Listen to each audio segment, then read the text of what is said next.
Les prisons du diable vont être ouvertes. Les cachots vont être brisés.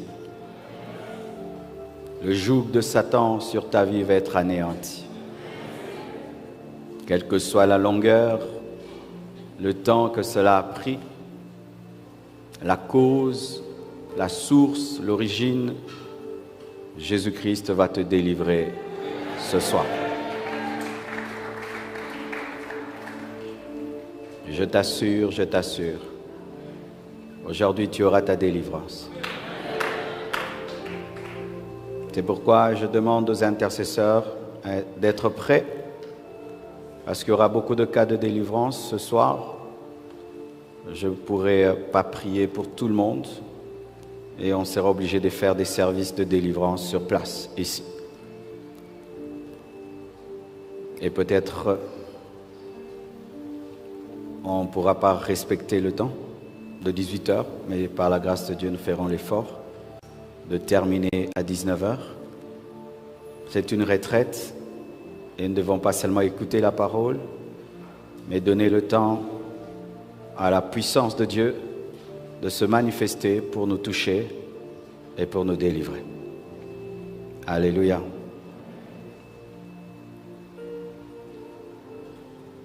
Nous allons nous tenir debout.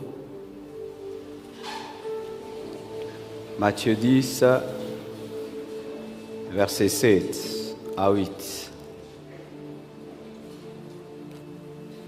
Allez prêcher et dites, le royaume des cieux est proche. Guérissez les malades, ressuscitez les morts, purifiez les lépreux, chassez les démons, chassez les démons, chassez les démons, chassez les démons. Un ordre, l'impératif. Vous avez reçu gratuitement, donnez gratuitement. Ésaïe 42, versets 6 à 7. Parlant du serviteur de Dieu, c'est une prophétie messianique, mais qui s'accomplit également dans la vie des chrétiens, des enfants de Dieu. Ésaïe 42, verset 6. Moi, l'Éternel, je t'ai appelé pour le salut, et je te prendrai par la main, je te garderai, et je t'établirai pour traiter alliance avec le peuple, pour être la lumière des nations, pour ouvrir les yeux des aveugles, pour faire sortir de prison le captif, et de leur cachot ceux qui habitent dans les ténèbres. Amen. Amen. Amen. Amen. Amen. Amen. Amen. Amen. Amen. Amen.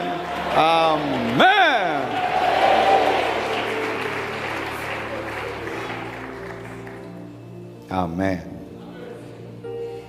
Amen. Amen. Alléluia. Tu es mandaté pour chasser les démons. Tu es mandaté pour délivrer les captifs.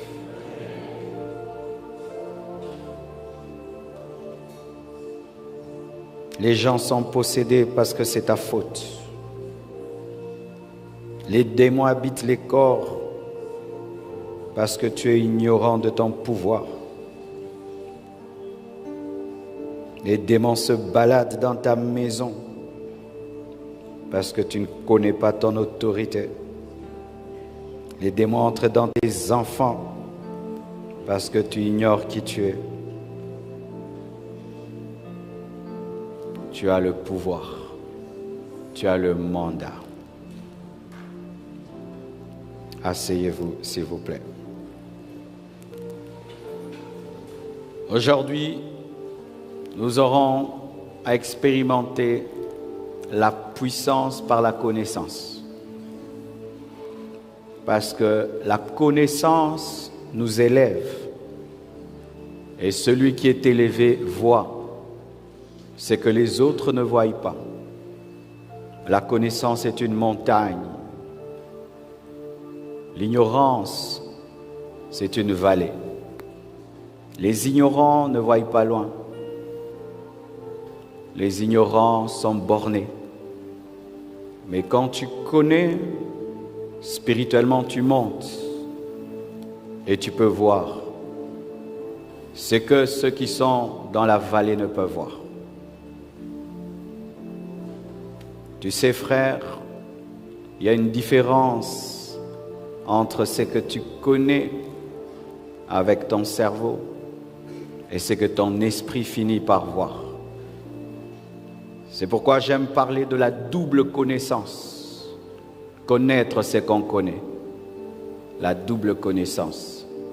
Tu peux savoir que tu peux chasser les démons, mais tu ne le connais pas vraiment. La preuve, tu as peur du diable, tu as peur des démons, tu n'oses même pas faire une délivrance. Tu connais, mais tu ne connais pas. Mais la connaissance, la révélation, te fait monter sur la montagne spirituelle afin que tu voies. La connaissance déchire le voile. La connaissance ouvre les yeux sur la parole de Dieu.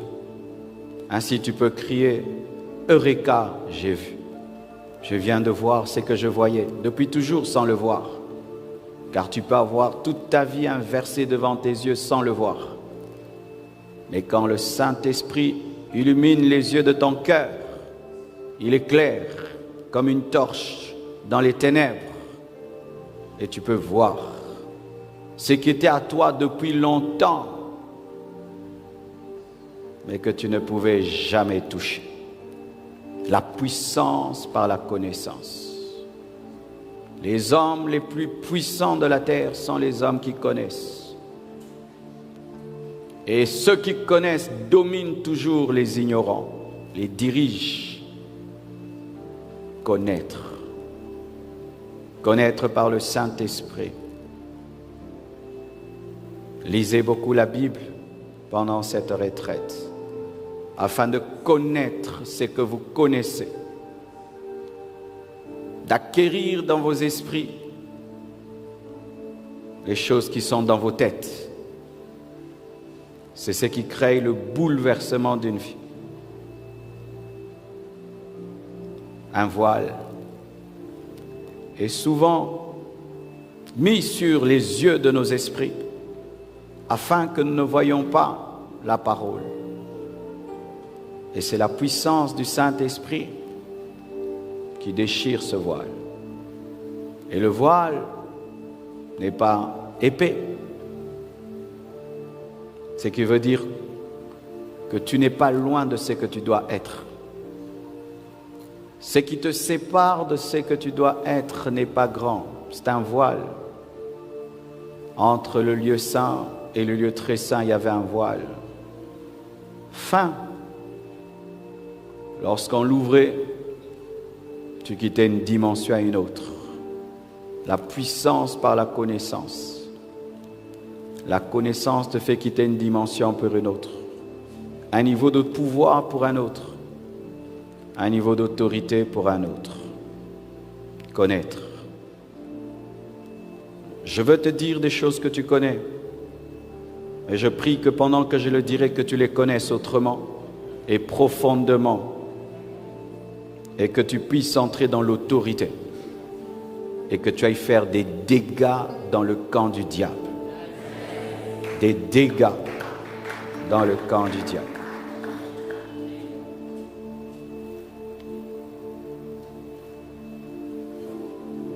L'année passée, en cette période, je crois, je suis allé au Sénégal. C'était ma première fois.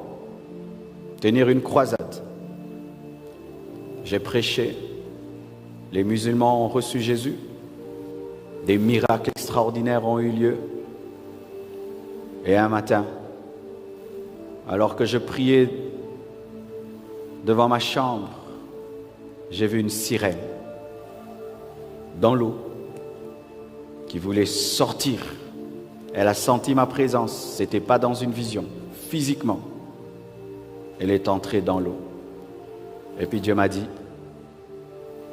celle qui règne sur cette ville est venue voir, vérifier qui dérange. Oui, frère, en Christ, tu as le niveau, toi seul, d'influencer tout un pays.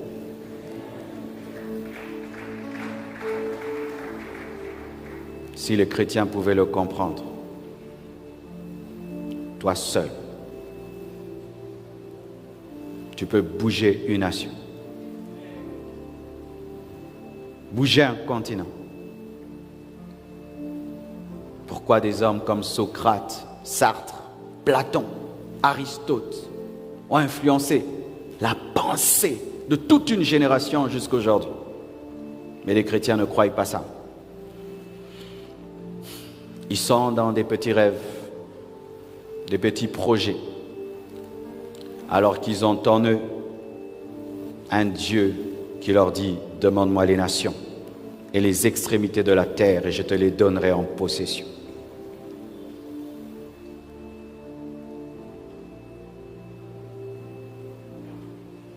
Jean 8, verset 32 nous dit, vous connaîtrez la vérité et la vérité vous affranchira.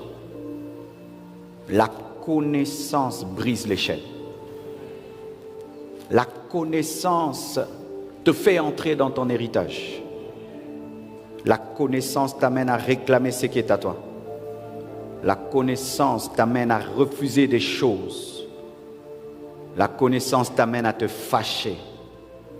La connaissance t'amène à poser des actes que tu n'osais poser. La connaissance t'amène à enlever un joug qui était sur toi et qui ne devait plus être là. La connaissance t'amène à réclamer ton héritage et ton territoire. La connaissance te fait sortir de la prison, car la connaissance te révèle que tu es dans une prison avec une porte déjà ouverte. La connaissance te révèle que tu es dans une prison dont la porte a déjà été ouverte, que tu as des chaînes en ayant des clés dans tes mains, enchaîné, mais ayant la clé. La connaissance libère. Vous connaîtrez la vérité et la vérité vous affranchira. Elle vous donnera les clés qui ouvriront vos menottes et vos chaînes. Elle vous donnera des clés qui ouvriront les portes fermées. La connaissance. Cherchez la connaissance. La Bible dit, vends tout ce que tu as pour chercher la connaissance. Connaissez, cherchez à connaître l'Éternel.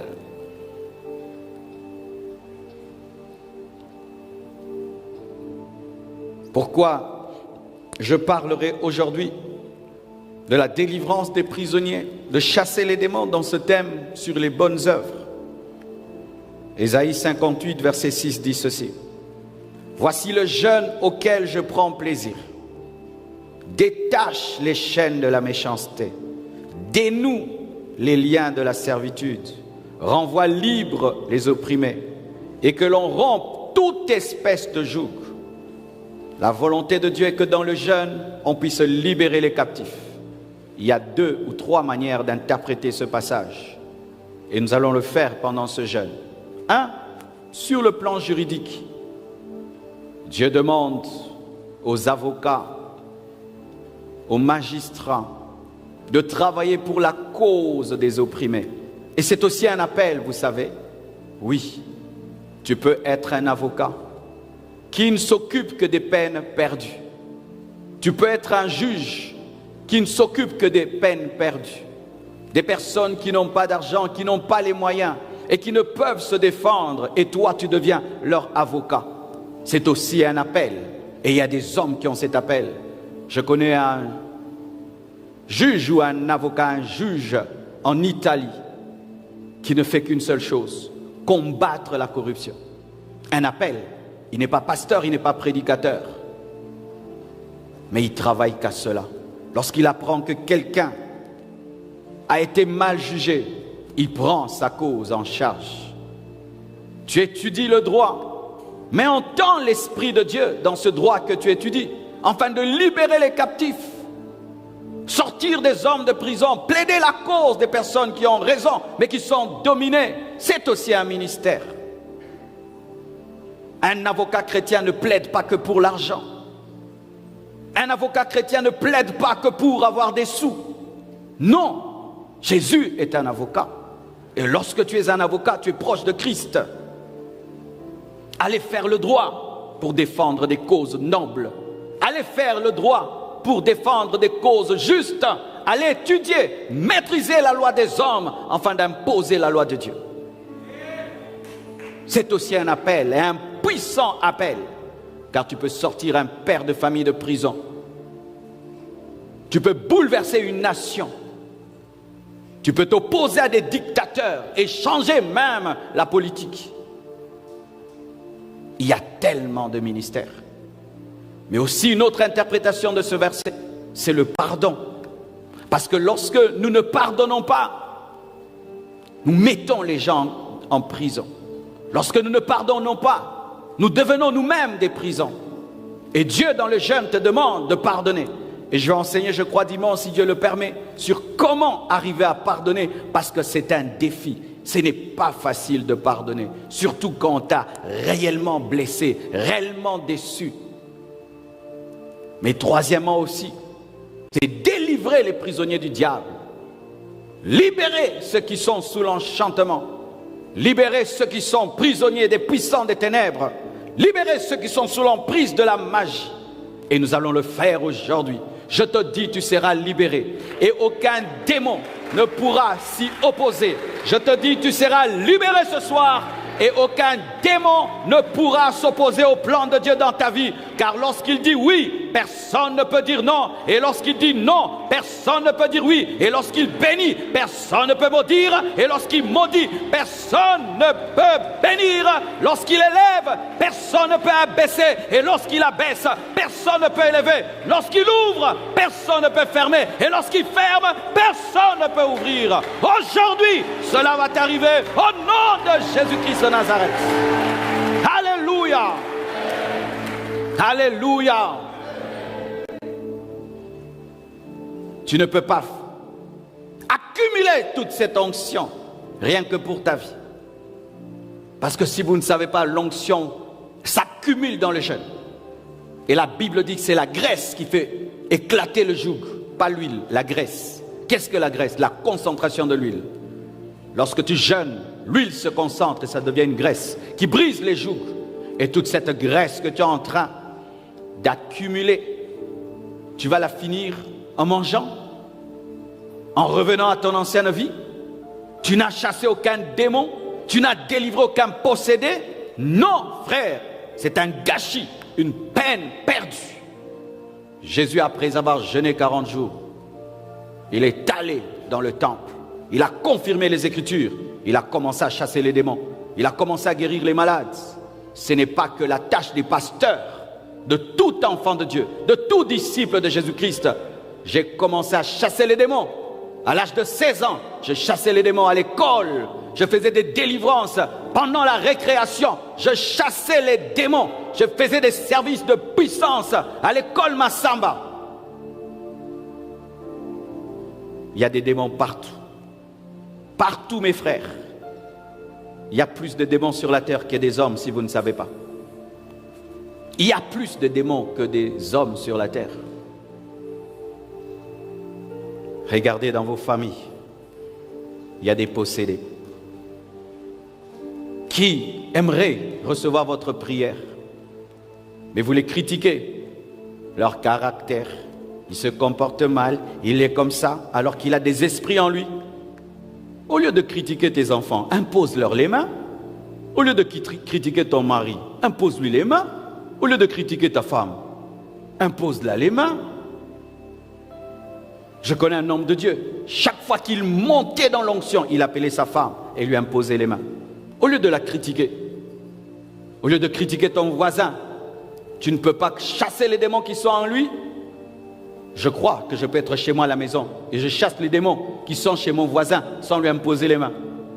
Je crois cela. Autant les gens croient qu'on peut leur enchanter de loi, moi je crois aussi que je peux chasser les démons dans mon voisin.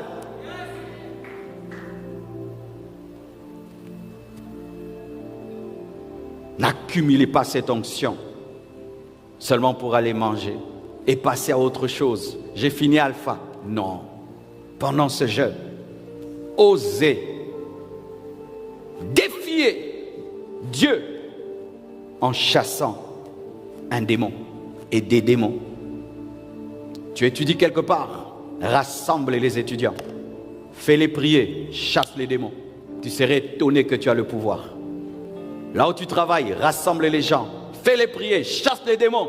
Tu serais étonné, ton chef va tomber et il va faire de toi son intercesseur. Et personne ne touchera ton poste, tu seras son intercesseur. Ah oui, vous souffrez dans la vie parce que vous n'utilisez que votre intelligence alors que vous avez la dimension de l'intelligence et la dimension spirituelle. Quel est ce chef qui se séparera d'un travailleur qui lui impose les mains, il est guéri? On te ravit les choses parce que tu n'es pas full option. Parce que tu n'es pas full option. Esther était une femme full option. Elle était belle, mais elle pouvait aussi prier. Elle était belle, mais elle était aussi connectée à Dieu. Elle était belle, elle avait l'onction de Dieu. Joseph était un travailleur full option. Il était beau, intelligent, mais il avait la bénédiction. Opérez dans la totalité de ce que Dieu vous a donné.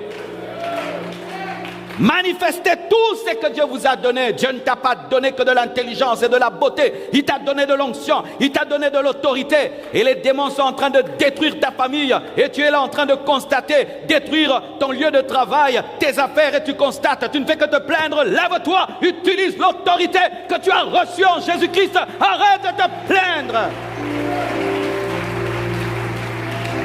Oh, cet enfant est bête. Impose-lui les mains, il va devenir intelligent.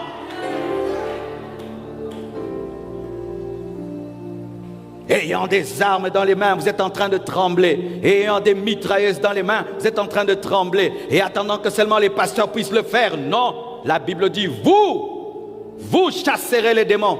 Vous chasserez. Tout disciple de Jésus-Christ peut chasser les démons. Tout disciple de Jésus-Christ peut chasser les démons.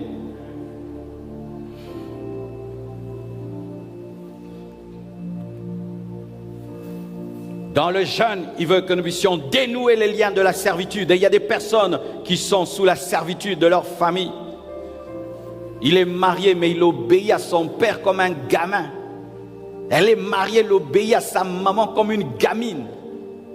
N'ayant aucune autorité, aucune personnalité devant sa famille. Tu sens qu'il est téléguidé par sa famille, sous l'emprise de la sorcellerie familiale. Aujourd'hui, tu vas redevenir un homme, tu vas redevenir une femme, au nom de Jésus-Christ de Nazareth. Toi qui es un enfant devant ta famille, sans autorité, sans décision, sois libre au nom de Jésus. Sois libre au nom de Jésus. Sois libre.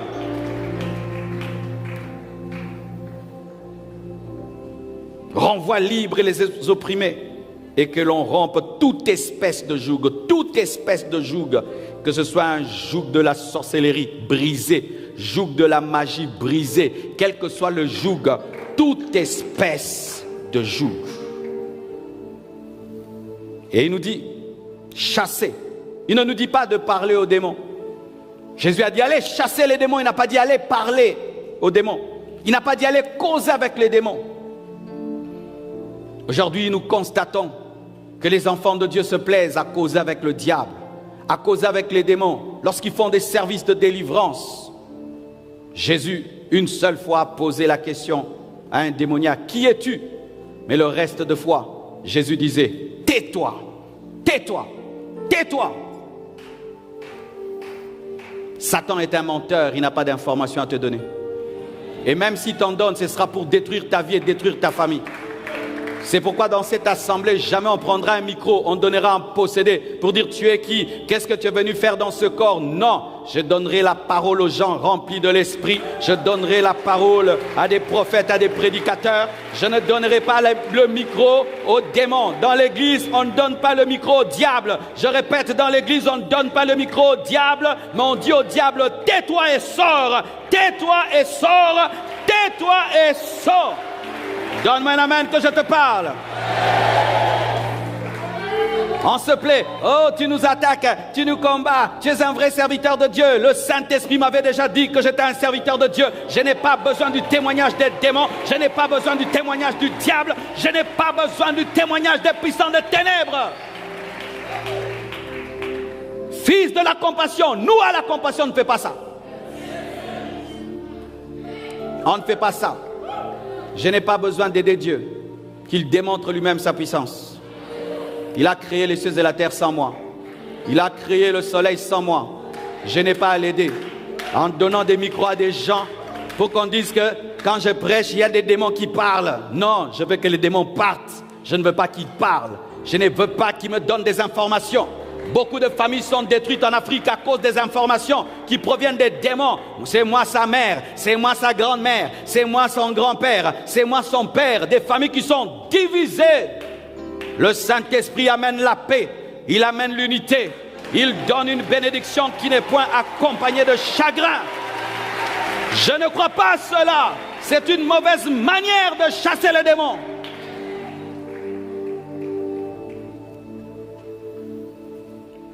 Si vous voulez que je parte, priez de telle manière. Si vous voulez que je parte, priez. Maintenant c'est le démon qui dirige la délivrance.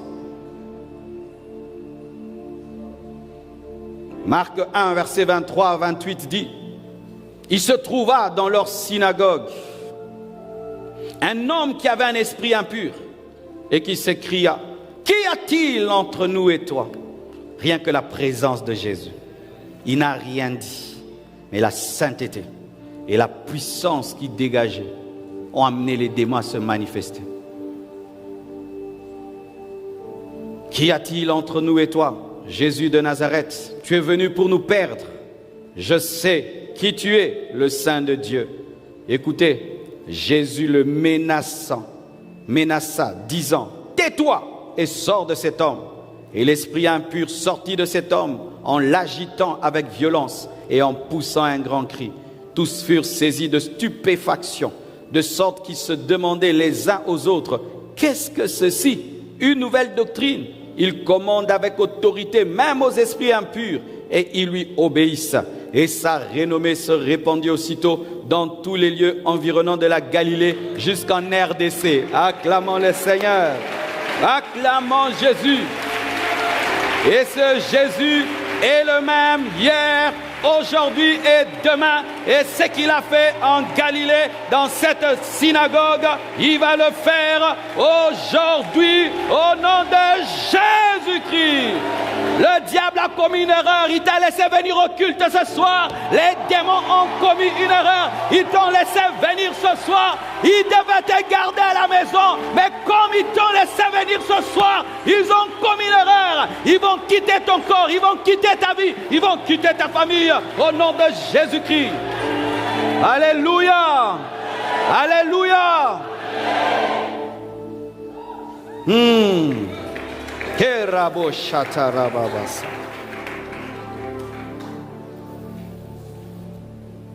J'entends toujours des hommes qui disent, mais oui, mais Jésus avait posé une question.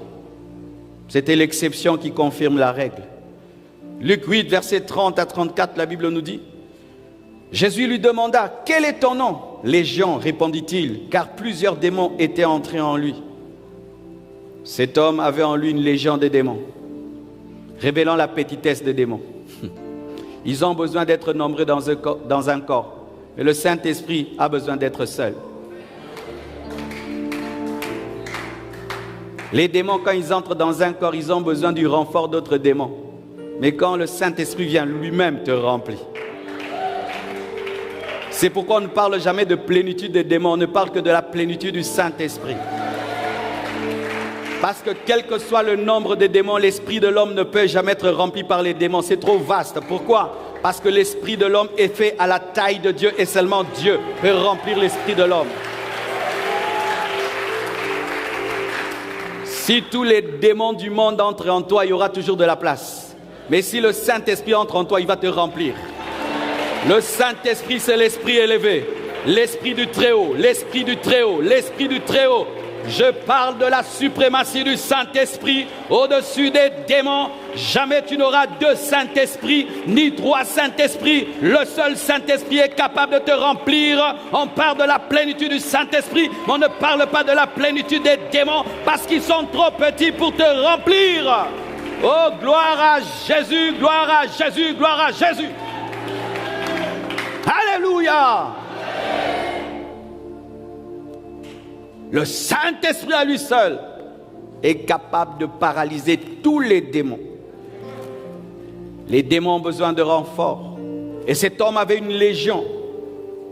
Et il priait instamment. Jésus ne n'est pas leur ordonné d'aller dans l'abîme. Lorsque vous voyez ce texte, vous voyez qu'il y a un supérieur et il y a un inférieur. Il y a un qui commande, l'autre qui supplie. Jésus ne suppliait jamais, c'était les démons qui suppliaient. En lui, nous avons l'autorité et la suprématie, frère. Il y avait là dans la montagne un grand nombre de pourceaux qui paissaient. Et les démons supplièrent Jésus de leur permettre d'entrer dans ces pourceaux. Et il leur permit. Il a exaucé la prière des démons. Comment il ne va pas exaucer ta prière? Les démons demandaient les cochons. Et Dieu leur a donné. Si tu demandes le boudin, Dieu aussi va te donner.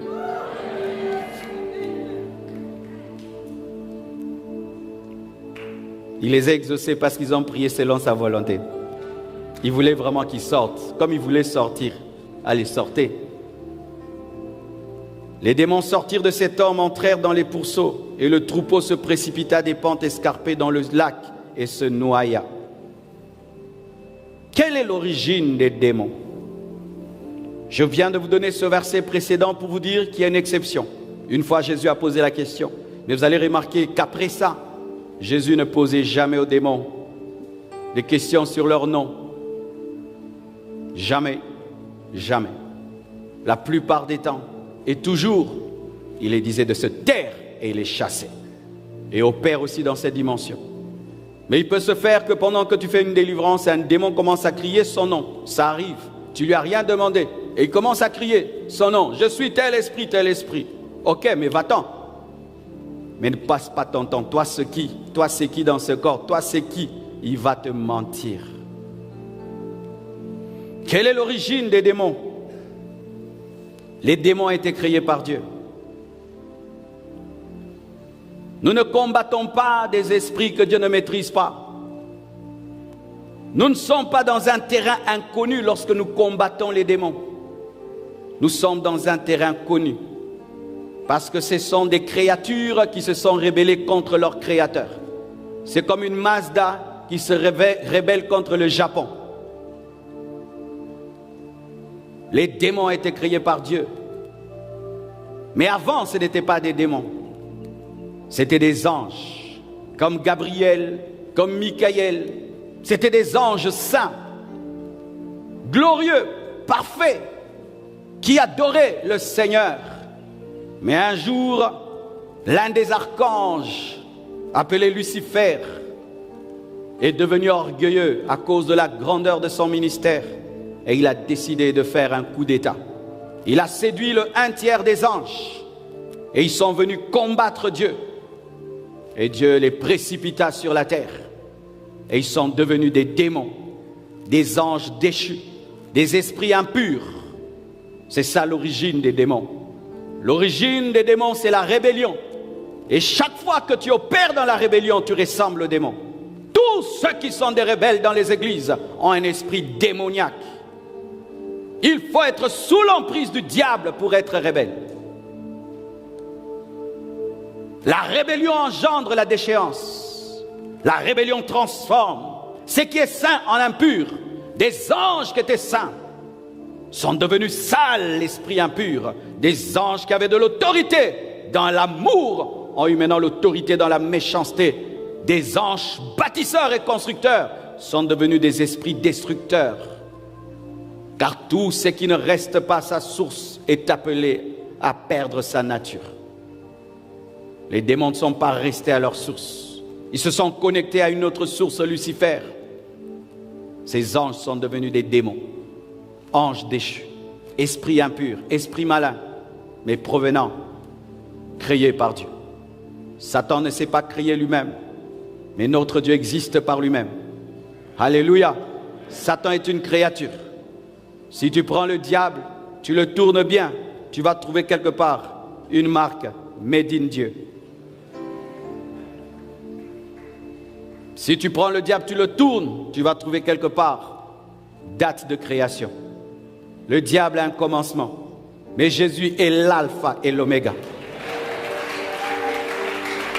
Et dans la guerre entre un créateur et une créature, le créateur gagne toujours. Gagne toujours. Tu gagneras toujours. Parce que tu es dans le camp du créateur. Tu gagneras toujours. Je dis que tu gagneras toujours. Tu gagneras toujours. Jude 5. Il n'y a pas Jude 1, 2, 3, parce qu'il n'y a qu'un seul chapitre en Jude.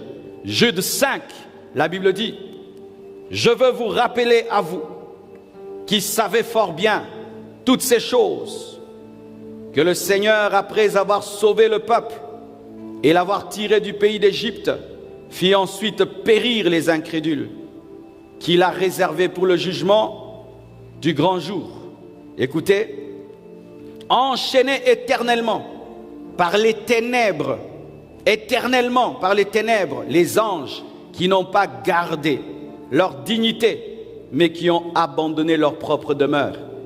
Qui sont ces anges? Ce sont les démons. Ils n'ont pas gardé leur dignité, leur place en Dieu, et qui l'ont abandonné, et ils sont condamnés et enchaînés éternellement dans les ténèbres. La rédemption des démons n'existe pas, mais la rédemption de l'homme existe. L'homme peut se repentir et il peut avoir une seconde occasion de servir Dieu. Mais les anges n'ont pas deux occasions. Lorsqu'un ange pêche, automatiquement, il est condamné éternellement. Pourquoi? À celui à qui on a beaucoup donné, on demandera beaucoup. L'origine des démons. 2 Pierre 2, verset 4, la Bible dit, « Car si Dieu n'a pas épargné les anges qui ont péché, mais s'il les a précipités dans les abîmes des ténèbres et les réserve pour le jugement, les démons ont été engendrés par le péché. Ce sont des anges qui ont péché. Le péché n'a pas commencé sur terre, mes frères.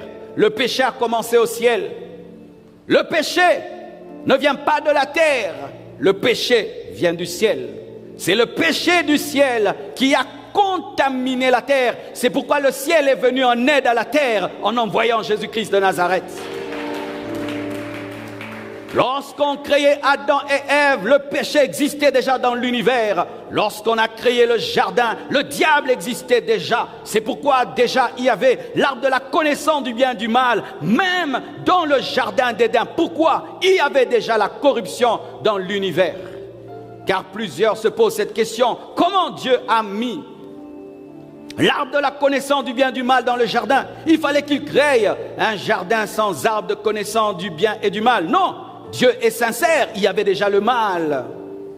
Pourquoi dans le jardin il y avait le serpent, le diable? C'est parce que dans l'univers il y avait déjà le mal. Le péché, c'est le péché qui a engendré les démons. C'est pourquoi ce sont des spécialistes en tentation. Ce sont des spécialistes en péché. Ce sont des spécialistes en mal. Et où sont les démons? La localisation des démons. Les démons sont dans le deuxième monde, qu'on appelle aussi le deuxième ciel. C'est un monde invisible. Tu peux être là, mais il y a aussi le deuxième monde là. C'est pourquoi un sorcier peut être assis là, il est aussi dans le deuxième monde au même moment, parce que c'est un monde invisible. 2 Corinthiens 12, verset 2 nous dit ceci, Paul, « Je connais un homme en Christ, il s'agit de lui-même et par humilité il n'a pas cité son nom, qui fut il y a 14 ans, donc ce n'était pas des expériences répétitives comme il voulait. Il raconte une histoire d'il y a 14 ans. Ce n'est pas que Paul sortait de son corps comme il voulait, comme il voulait. Il raconte une histoire d'il y a 14 ans.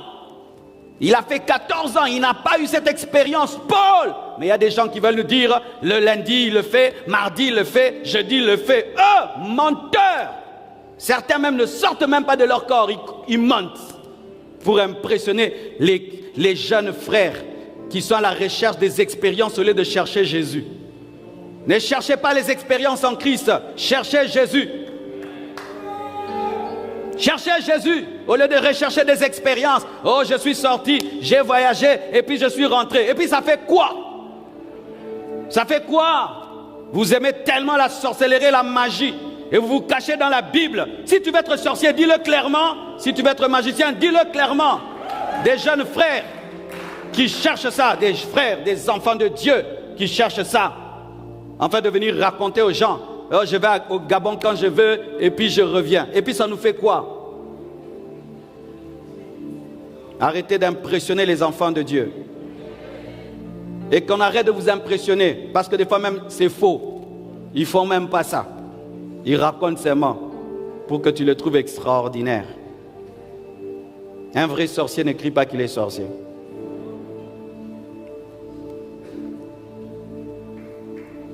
Je connais un homme en Christ qui fut, il y a 14 ans, ravi, pas par sa volonté, jusqu'au 3e ciel. Si ce fut dans son corps, je ne sais. Si ce fut hors de son corps, je ne sais. Dieu le sait. Regardez l'humilité de Paul. Il dit qu'il ne sait pas.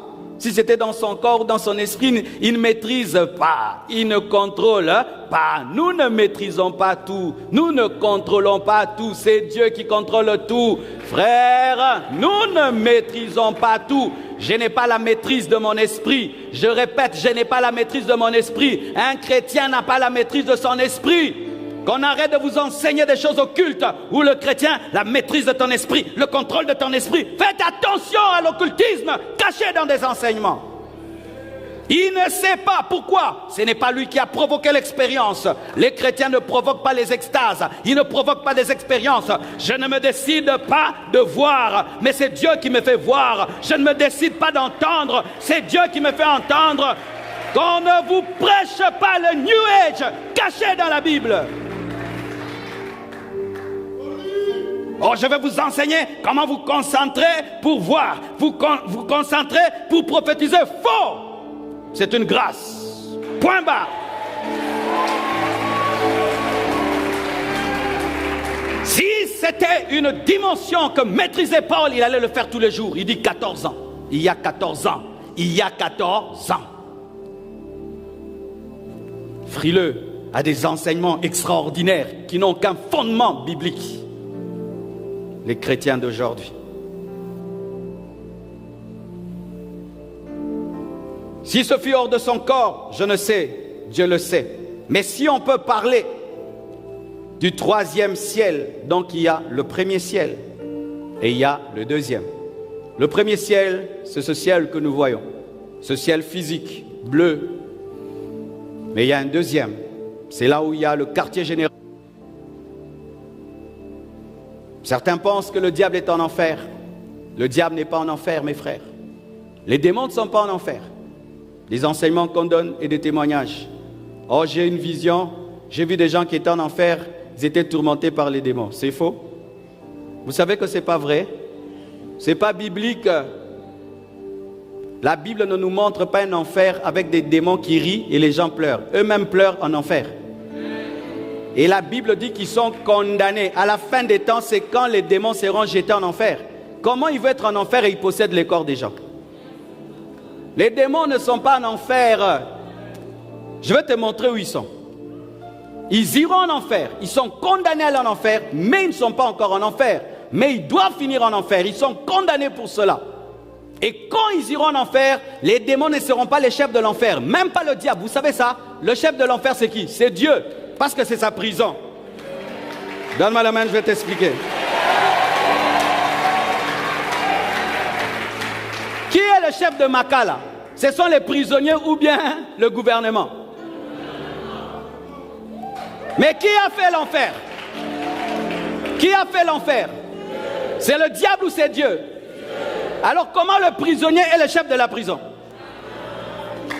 Mes frères, ne croyez pas en ces témoignages des gens qui pleurent en témoignant. Les pleurs ne sont pas la vérité ni le Saint-Esprit.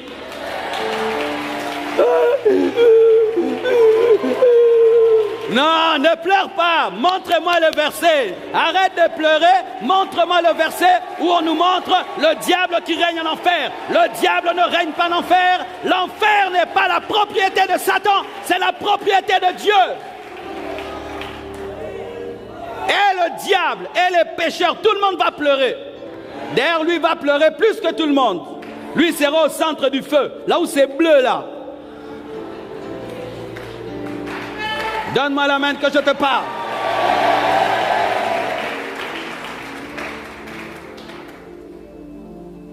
Notre connaissance de la parole détermine nos visions. Les gens ont des visions selon leur doctrine. C'est pourquoi toutes les sectes ont des visions et des révélations. Et tout le monde croit qu'il dit vrai parce que ta connaissance des Écritures va déterminer tes expériences. Et si tu crois que les démons règnent en enfer, tu vas voir l'enfer avec des démons qui règnent.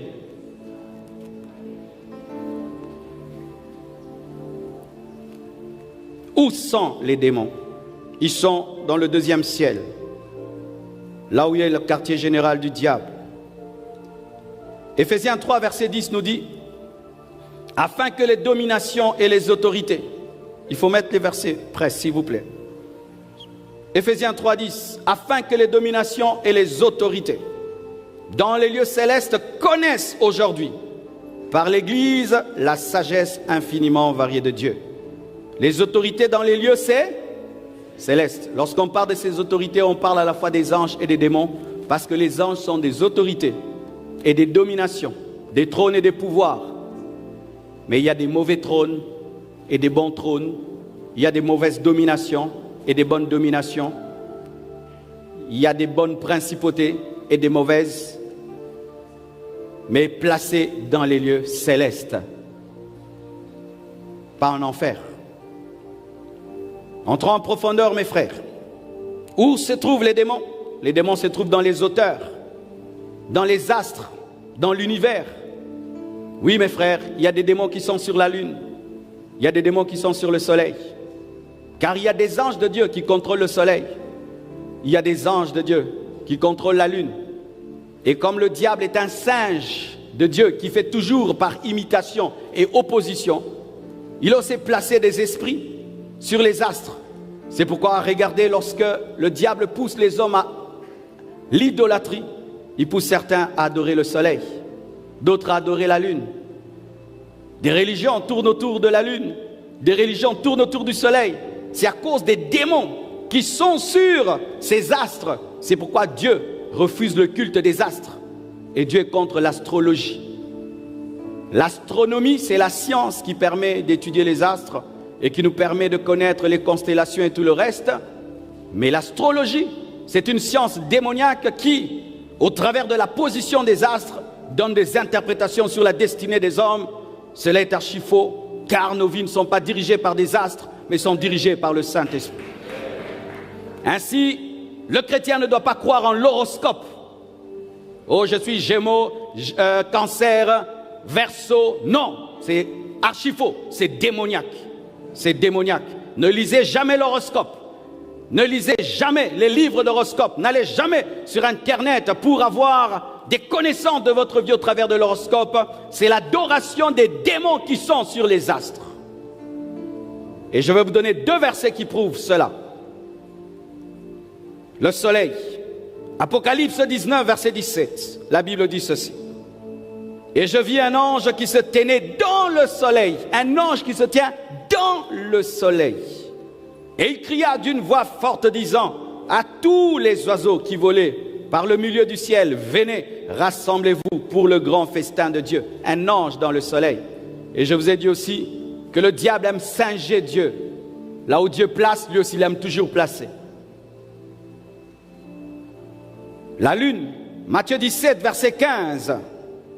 Matthieu 17, verset 15. La Bible dit, Seigneur, aie pitié de mon fils qui est lunatique.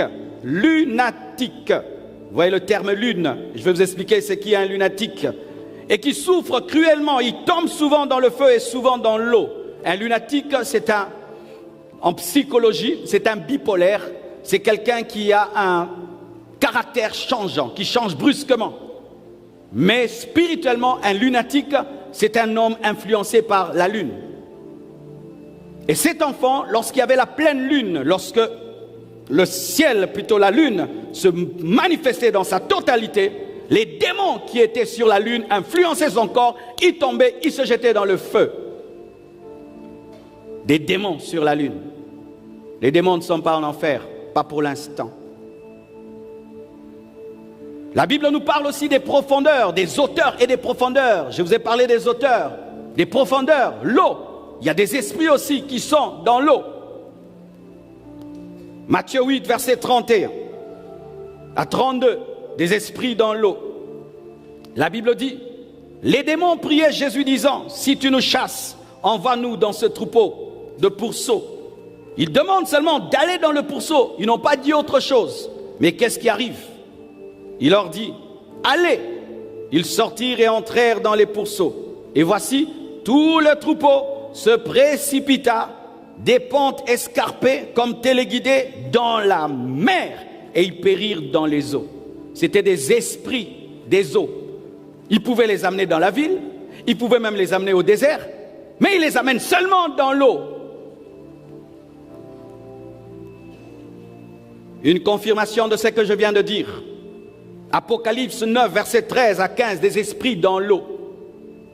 Tout est dans la Bible, mes frères. Acclamons la Bible.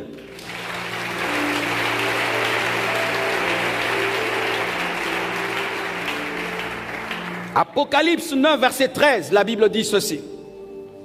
Le 6e ange sonna de la trompette, et j'entendis une voix venant des 4 cornes de l'autel d'or qui est devant Dieu, et disant au 6e ange qui avait la trompette, délie, écoutez, les 4 anges qui sont liés sur le grand fleuve d'Euphrate.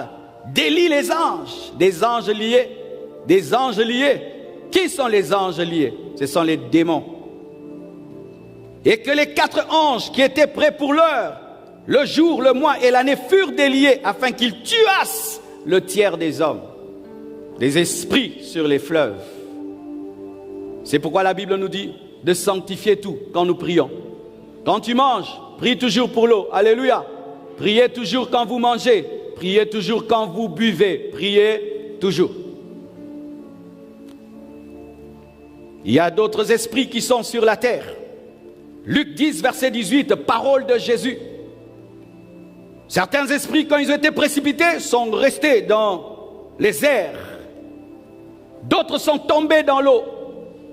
Et d'autres sont sur la terre. Luc 10, verset 18, Jésus leur dit, je voyais Satan tomber du ciel comme un éclair. Il est supposé tomber où? Tomber sur la terre. Tomber sur la terre. Sur cette terre, le diable n'est pas en enfer.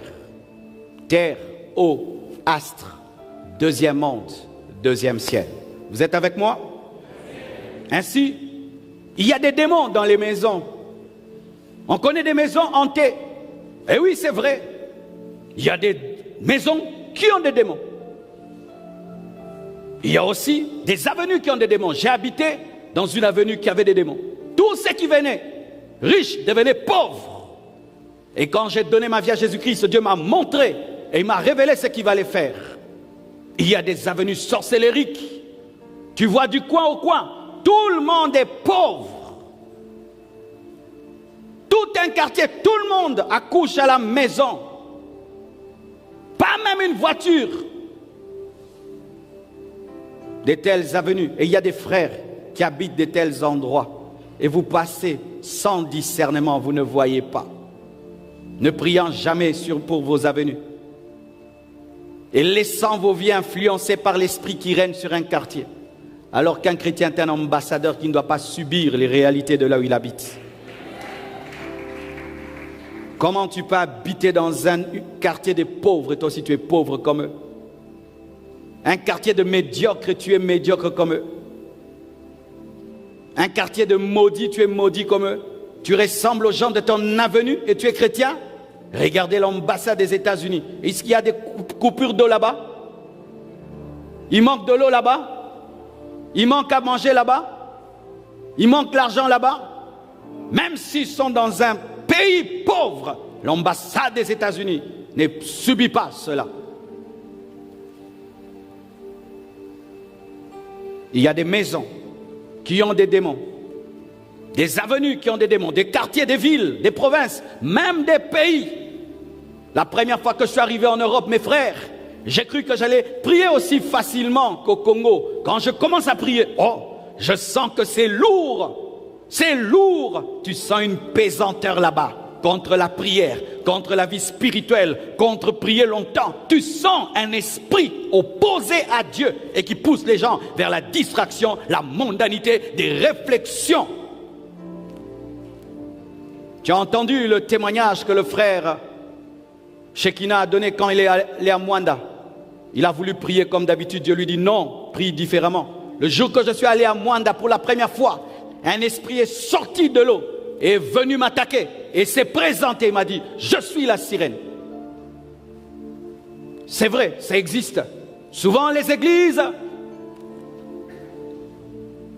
prêchant entre guillemets la sainte doctrine, ne disent pas tout sur les démons, pensant que c'est ça la vérité, alors que la Bible parle des démons. Nous devons parler des démons dans leurs limites, sans leur donner un pouvoir que Dieu ne l'a pas donné, mais nous ne devons pas enlever. C'est que la Bible a clairement écrit. Disant que non, moi, le diable, non, Jésus parle du diable, Jésus a parlé des démons, Jésus a parlé des démons. Parmi les ordres qu'il a donnés à son église, c'est de s'occuper de chasser les démons. Et pour chasser un ennemi, il faut le connaître.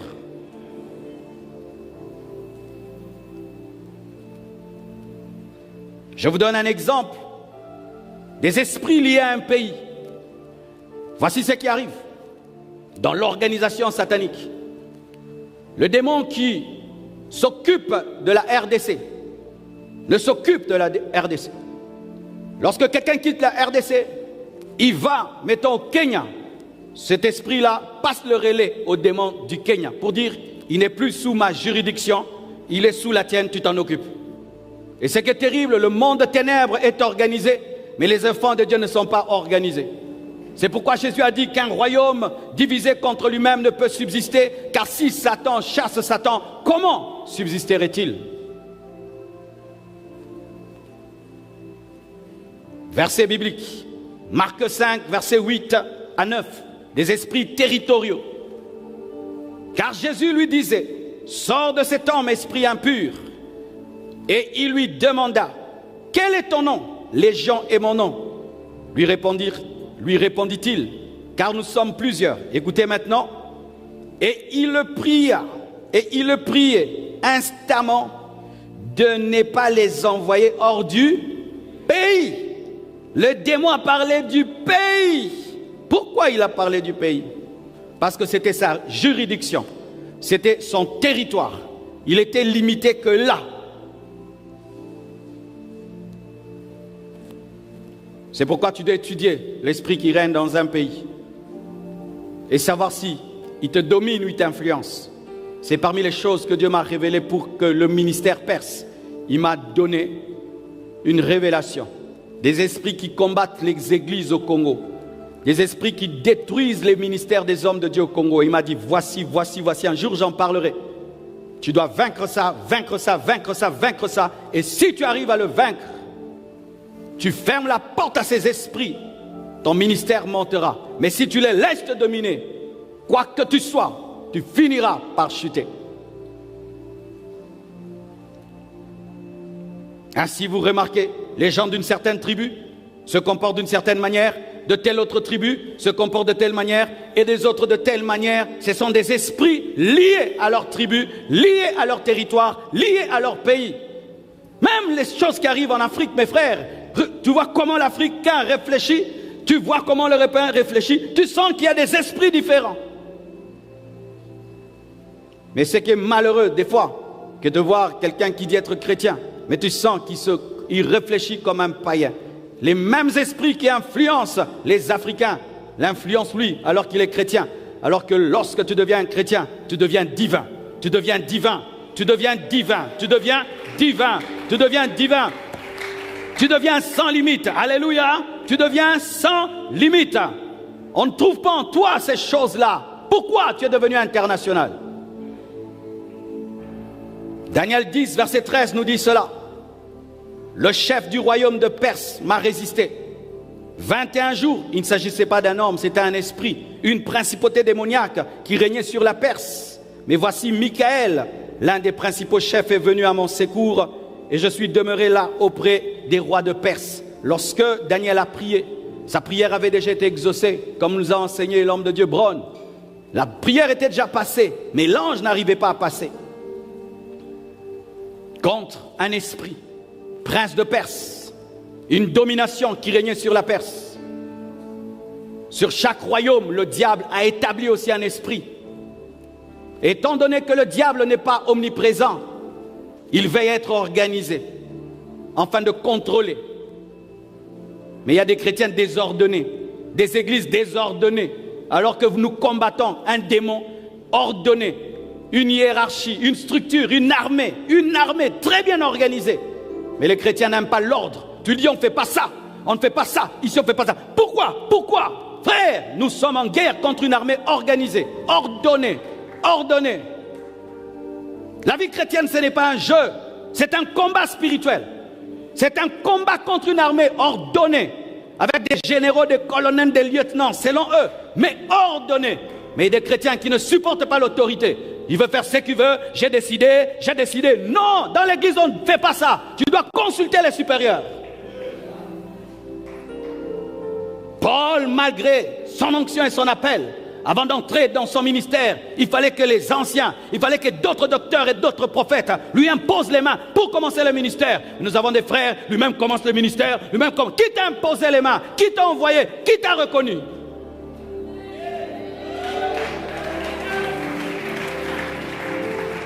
Vous êtes dans le désordre, vous voulez chasser le diable. Ton pasteur n'a pas reconnu ton ministère. Et tu as commencé un ministère quelque part au coin, tu invites des frères et des sœurs, on ne connaît même pas ton ministère. C'est pourquoi les démons sont en train de détruire ton ministère, parce que ton ministère est dans la rébellion. Paul a attendu qu'on jeûne pour lui et qu'on prie pour lui, malgré qu'il était le grand Paul. Des Melchisédek spirituels. Lui-même décide, je commence. On ne fait pas ça. Tu as un ministère, je dois le reconnaître. Je dois le reconnaître. Si ton pasteur ne reconnaît pas ton ministère, tu t'assieds et tu attends qu'il le reconnaisse. Sinon, tu quittes ici. Parce que tu ne peux pas être dans une église sans te soumettre. Non, ce n'est pas l'armée. Des fois, nous pensons que la vie chrétienne, c'est venir à l'église, chanter et rentrer à la maison. Non, frère. Face à nous, il y a une armée organisée, ordonnée, dans laquelle il n'y a aucune rébellion. Aucune rébellion. Les démons se sont rébellés contre Dieu, mais ne se sont jamais rébellés contre Satan. Jésus le reconnaît. L'une des qualités que Jésus reconnaît au royaume de Satan, il dit qu'il est uni. Il reconnaît cela. Et donc une église divisée ne peut affronter le diable. C'est pourquoi Satan travaille à diviser les églises, à déchirer les églises, pour qu'on ne puisse pas être fort face à lui. C'est l'unité qui détruit l'unité. C'est l'unité qui s'oppose à l'unité. Une église unie va vaincre les puissants de la sorcellerie. Une église divisée sera vaincue.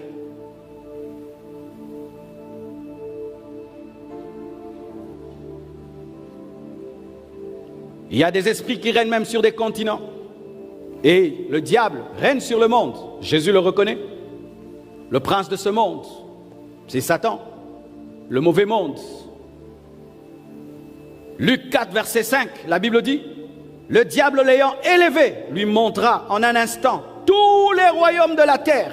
Satan montre à Jésus tous les royaumes de la terre et lui dit, je te donnerai toute cette puissance et la gloire de ces royaumes, car elle m'a été donnée.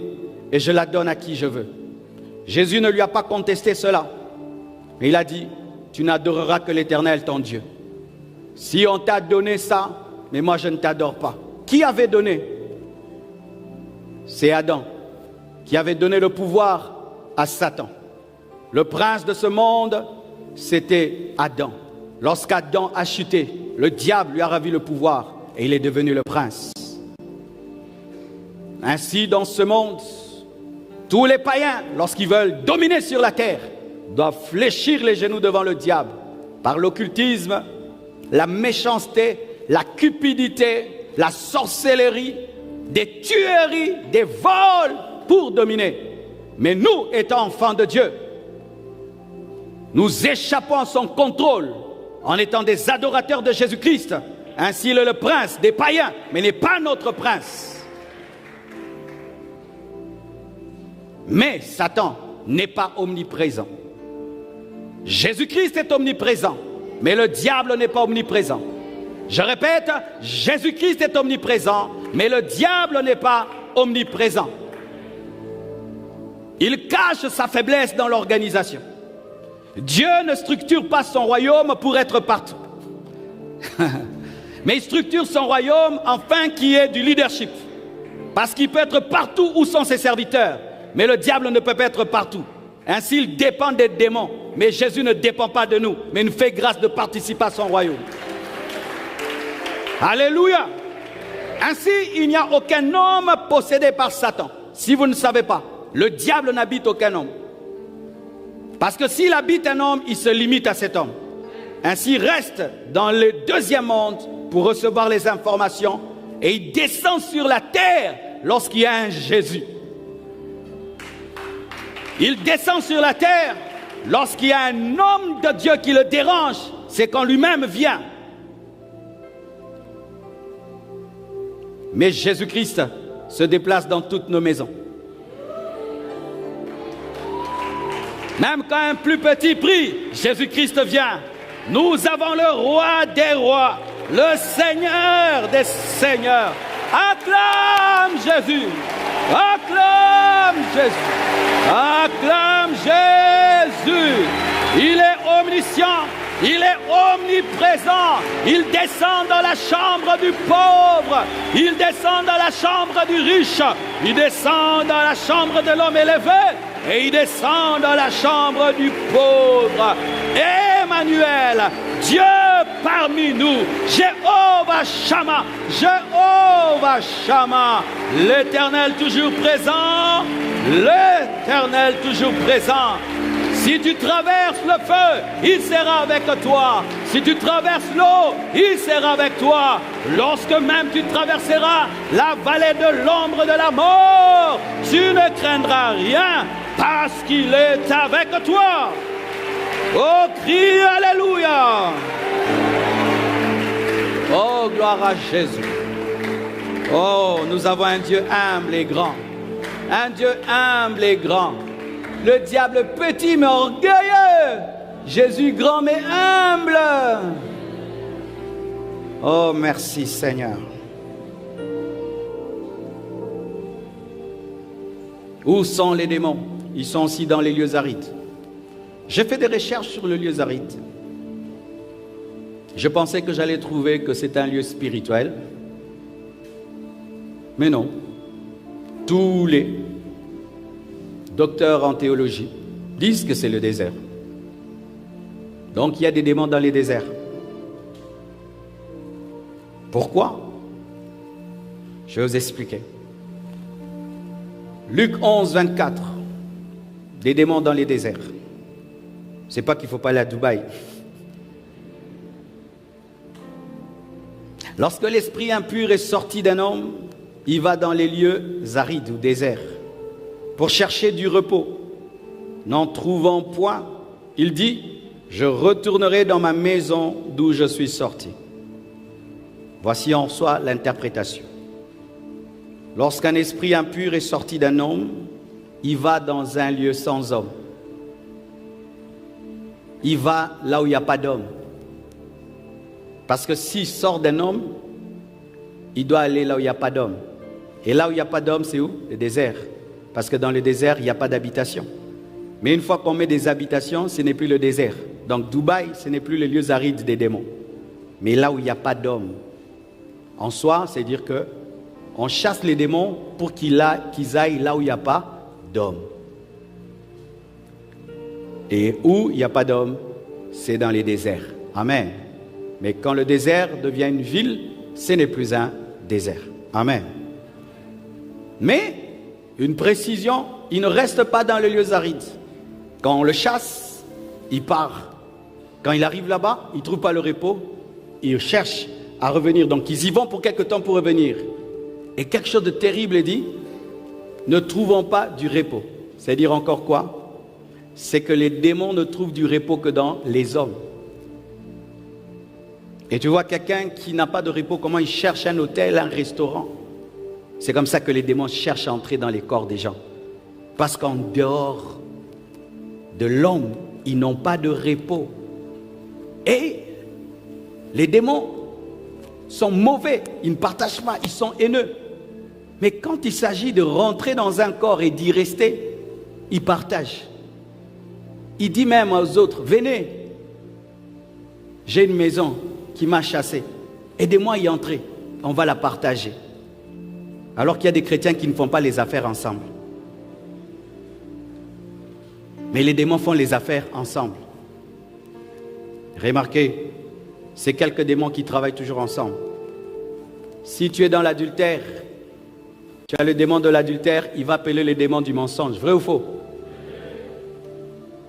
Les démons d'adultère demandent toujours au démon du mensonge de l'aider. Et si tu es dans l'adultère, l'esprit d'avortement viendra, n'est-ce pas? Afin de cacher les enfants que tu tues, l'esprit de meurtre va venir. Et quand tu es adultère, tu dois être hypocrite, vrai ou faux? L'esprit d'hypocrisie aussi viendra. Tu vois, 4 démons qui fonctionnent ensemble. Et aussi souvent, l'esprit d'ivrognerie, n'est-ce pas? Et plein d'autres. J'aimerais te rendre conscient d'une chose. Que c'est que quand toi tu t'appelles homme, le diable t'appelle maison. Ce n'est pas seulement le Saint-Esprit qui t'appelle maison. La Bible dit que nous sommes les temples du Saint-Esprit, mais les démons aussi appellent les hommes maison. Donc soit tu es la maison du diable, soit tu es la maison de Dieu. Lorsque tu as la foi et une vie de sanctification, tu es la maison de l'Esprit. Mais quand tu mènes une vie de péché, tu ouvres une porte aux esprits qui rôdent, 7 pour entrer. C'est pourquoi ne recherchez pas la délivrance si vous n'êtes pas prêt à vivre dans la sainteté. Parce qu'un démon qui sort revient 7 fois plus fort avec d'autres. Ne jouez pas à la délivrance. Répentez-vous et conservez votre délivrance dans la sainteté. Alléluia.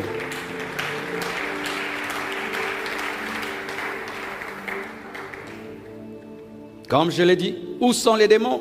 En plus des lieux arides, dans les hommes. Malheureusement, dans les hommes. Certains hommes marchent et ils ont des démons. Tu le vois là. En lui, il a des esprits. En lui et près de lui. Une fille m'a écrit, quand elle dort, un esprit couche avec elle, la ligote et couche avec elle, physiquement. Et des fois, quand je vais sur mon mail, afin de tomber sur les cas les plus extrêmes, je tape seulement suicide.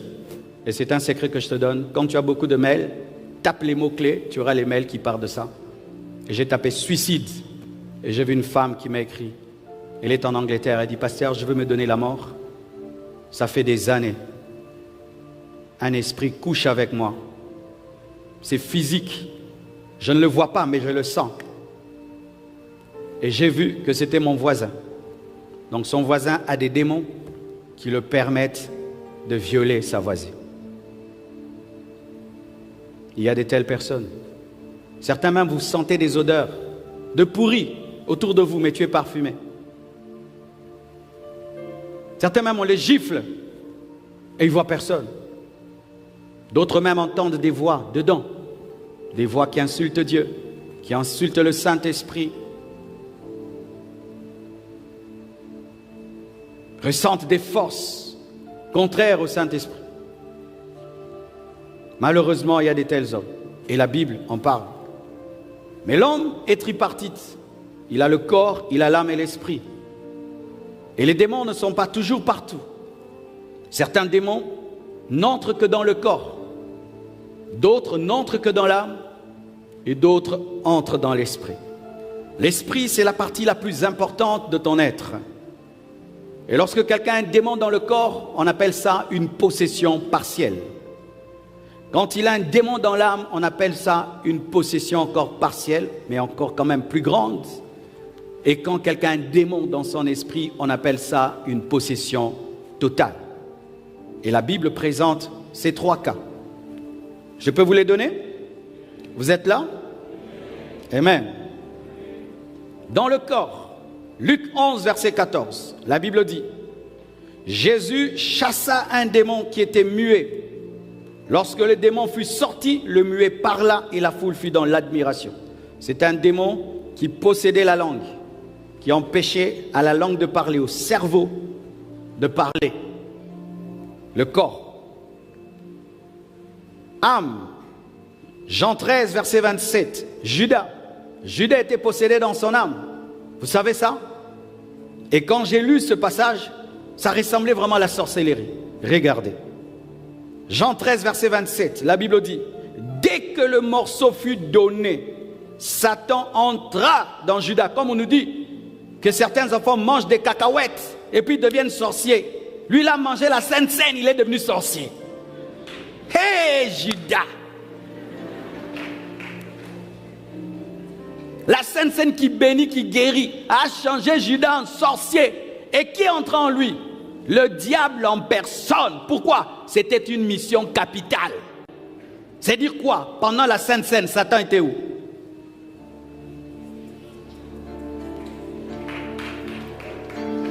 Dans la Sainte Seine de Jésus, en plus des 12 disciples de Jésus, il y avait Satan aussi. Comme certains pensent qu'à l'église, Satan ne vient pas. Il est brûlé. Satan n'était pas brûlé par le feu de Jésus. Lorsque tu as un cœur cupide, un cœur mauvais, même dans le lieu saint, Satan entre en toi. Ne vous y trompez pas. Si toi tu commets tes péchés à l'église, les démons entreront à toi dans l'église. Je répète, si toi tu pêches à l'église, tu pêches dans les retraites, tu pêches à l'église, toi tes péchés sont ecclésiastiques, tu auras des démons ecclésiastiques. Tu auras des démons ecclésiastiques qui rôdent parmi les gens qui prient. Il y a des démons qui rôdent parmi les gens qui prient. L'esprit religieux, l'esprit d'hypocrisie. Il rôde dans les églises. L'esprit d'hypocrisie rôde dans les églises. Le diable était là à la Sainte Seine de Jésus. Quand Jésus donne la Sainte Seine à Judas, vous savez pourquoi le diable est entré en lui? Parce que la Sainte Seine veut dire communion. Mais lui, il a pris la communion sans communion. Il a profané la Sainte Seine. Et le diable aime la profanation. C'est parmi les grandes portes sataniques, la profanation. Lorsque tu désacralises quelque chose de sacré. C'est pourquoi dans le monde de ténèbres, le diable aime désacraliser les choses, renverser la croix. Et lui, il était en train de participer à un repas saint et pur, mais avec la cupidité, la déloyauté, la trahison dans son cœur. Et son âme était grandement ouverte pour que le diable entre. Et Jésus savait que lorsque il avait donné la Sainte Seine à Judas, le diable était entré. Il a même dit, l'un de vous est un démon. Il n'a même pas dit un démon, est un démon, possession de l'âme.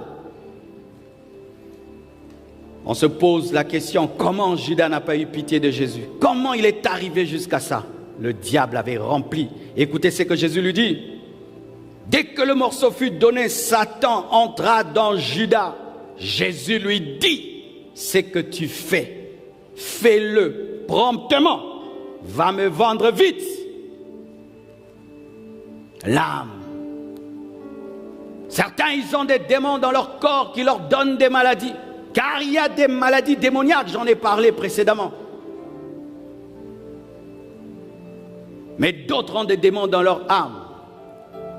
Mais j'aimerais donner cette précision. Le mal ne provient pas toujours du diable. Le mal provient de la chair, de nous-mêmes. Mais à chaque péché de l'homme, il y a un démon qui vient l'accentuer. L'homme païen ressemble à une voiture qui descend une pente à 40 à l'heure, sans qu'elle ne soit poussée, qui descend à 40 à l'heure. C'est l'homme qui pêche naturellement, sans le diable. Et que vient faire le diable? Il vient te pousser. Tu étais à 40 à l'heure, lui te pousse à 100 à l'heure. Mais il te pousse déjà. Tu avais déjà ta propre vitesse initiale. Lui t'ajoute la poussée. Si tu ne descends pas, Satan ne te fera jamais descendre. Il aide ceux qui descendent à descendre. Judas était déjà faux. Il était déjà cupide par sa chair et sa convoitise. Le diable maintenant l'a aidé à aller jusqu'au bout, à tuer Jésus. Ton âme, qu'est-ce qui se passe dans ton âme? Comment va ton âme? Ressens-tu que tu as une âme normale ou tu as une âme démoniaque? Des fois tu as des pensées sataniques, des désirs maléfiques. C'est l'impureté, la saleté qui remplit ton âme et tes pensées. La perversité à outrance remplit tes pensées.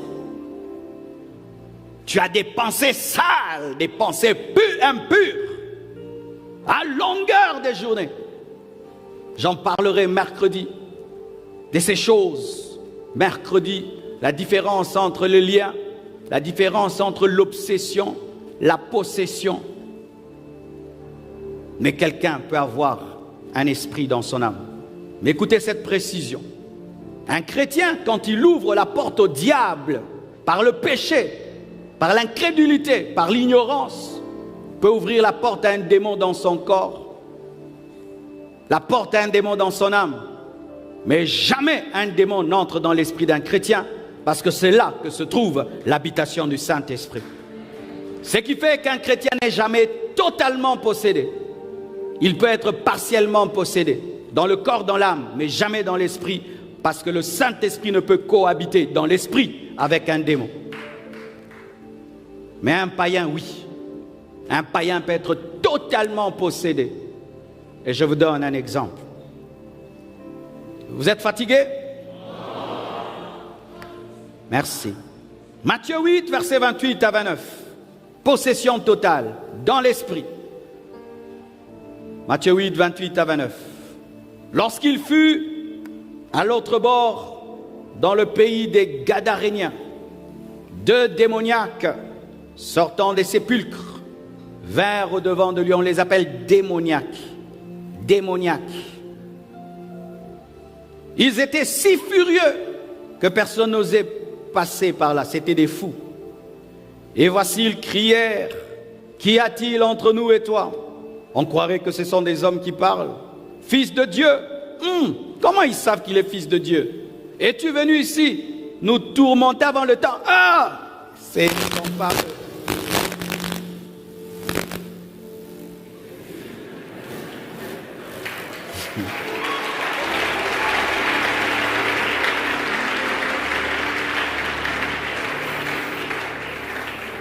Je ne suis pas attaqué.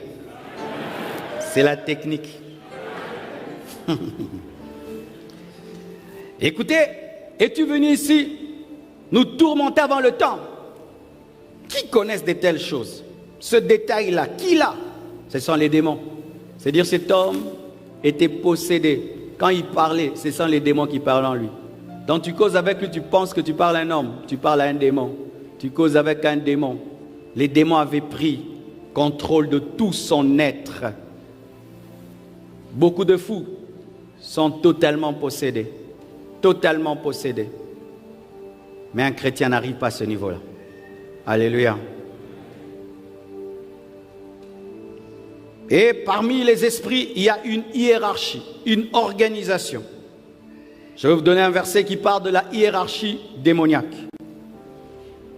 Je vous avais dit, c'est une armée. C'est pourquoi quand vous faites la délivrance, si celui qui est en train de diriger la délivrance, vous ne vous entendez pas avec lui, il vous dit, faites ceci, vous faites le contraire, les démons ne partent pas. Vous êtes une armée désordonnée face à une armée ordonnée. Si Dieu t'ouvre les yeux pendant que tu fais la délivrance, il y a des esprits qui se soumettent à un chef. Leur chef dit, résistons, 30 minutes, résistons. Ils disent, ok chef, on résiste 30 minutes. Mais vous dirigez l'intercession, le chef dit, on va adorer. Non, lui, non, on n'adore pas. Moi, l'Esprit m'a dit, le feu. C'est comme ça que les démons ne partent pas. Voyez l'hiérarchie. Éphésiens 1, verset 20 à 23. La Bible dit, il l'a déployé en Christ, en le ressuscitant des morts et en le faisant asseoir à sa droite dans les lieux célestes, au-dessus de toute domination, autorité, de toute puissance, de toute dignité, de tout nom qui se peut nommer, non seulement dans le siècle présent, mais encore dans le siècle à venir. Il a tout mis sous ses pieds et il a donné pour chef suprême à l'Église, qui est son corps, la plénitude de celui qui remplit tout en tous. Acclamons la parole.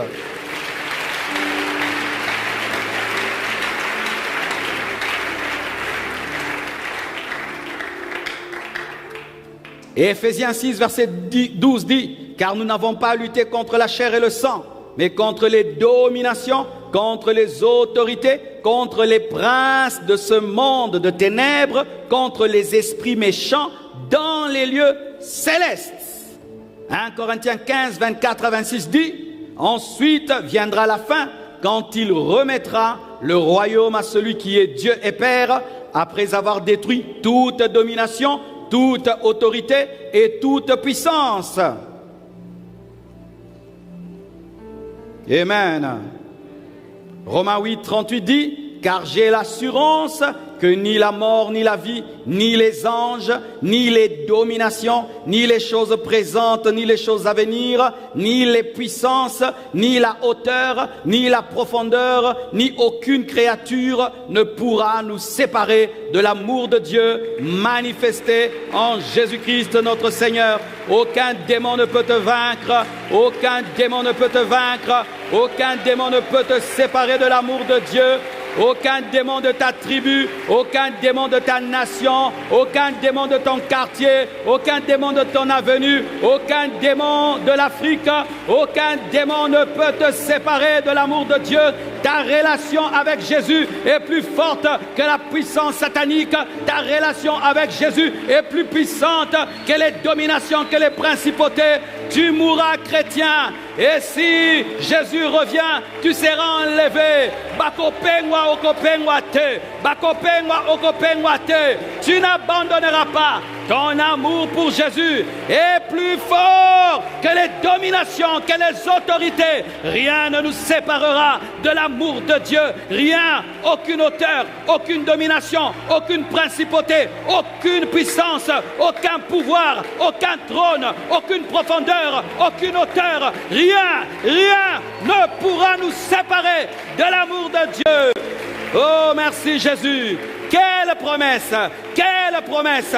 Quelle promesse! Oh, gloire à Dieu! Ni les choses présentes, ni les choses à venir. Tu vaincras les tentations présentes et les tentations futures. Oh, gloire à Dieu! Gloire à Dieu!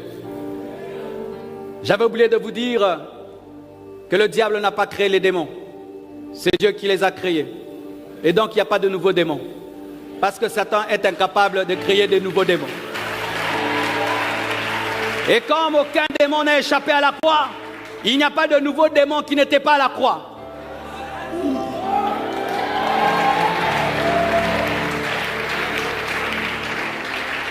Oh Jésus. Oh Jésus. Voici l'hiérarchie. Certains s'évertuent à donner vraiment. Il y a d'abord les principautés, puis les autorités, et tout. Mais beaucoup de docteurs de la parole et des théologiens n'entrent pas trop. Ah, j'avais oublié de vous dire, j'ai commencé à faire la théologie. J'ai commencé des cours en théologie.